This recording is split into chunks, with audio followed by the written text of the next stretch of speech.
আসসালামু আলাইকুম সুপ্রিয় শিক্ষার্থীবৃন্দ, জেনে নাও বর্গ নির্ণয় করার ম্যাজিক। ক্যালকুলেটরের আর প্রয়োজন নেই।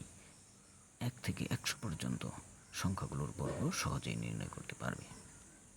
1 থেকে 100 পর্যন্ত যেসব সংখ্যার এককের ঘরে 1 রয়েছে সেগুলোর বর্গ এই ভিডিওতে শুধু নির্ণয় করব। এখন যেমন 1-এর বর্গ 1, কিন্তু 11-এর বর্গ 121, অর্থাৎ শেষ অঙ্ক 1 হলে তাদের বর্গ করলে সবগুলোর ফলাফল এককের ঘরে 1 হবে, আমরা 1 লিখে নেব। কিন্তু তার পরবর্তী অঙ্কের ক্ষেত্রে প্রতিটি দশকের অঙ্ককে 2 দিয়ে গুণ করব এবং দশকের অঙ্কটিকে বর্গ করব। যেমন 1-কে 2 দিয়ে গুণ, 2-কে 2 এবং 1-এর বর্গ 1, অর্থাৎ 121। ঠিক তেমনি শেষ অঙ্ক 1, 2-কে 2 দিয়ে গুণ করব, 2 দুগুণে 4, 2-এর বর্গ 4। তেমনি 3-কে 2 দিয়ে গুণ করব, 3 দুগুণে 6, 3-এর বর্গ 9। 4-কে 2 দিয়ে গুণ করব, 4 দুগুণে 8 এবং 4-এর বর্গ 4 4-এ 16।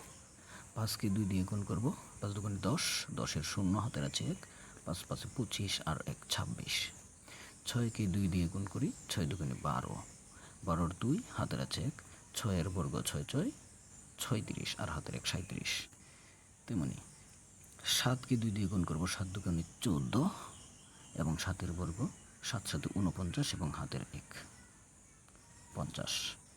8-কে 2 দিয়ে গুণ করলে 8 দুগুণে 16, 16-এর 6 হাতের আছে 1, 8-এর বর্গ 8 8 64 এবং হাতের 1 65। তেমনি 9-কে 2 দিয়ে গুণ করলে 18 হয়, 18-এর 8, 9-এর বর্গ 9 9 81, 81 এবং হাতের 1 82। এভাবে অন্য সংখ্যাগুলো শেষ অঙ্ক বা এককের অঙ্ক 2 3 4 5 6 7 8 এবং 9 থাকলেও আমরা একই ধরনের একটি সহজ টেকনিক প্রয়োগ করে ক্যালকুলেটরের চেয়েও কম সময়ে আমরা বর্গ নির্ণয় করতে পারবো। পরবর্তী ভিডিওতে আমরা সেই কাজগুলো করে দেখাবো। ধন্যবাদ। আসসালামু আলাইকুম।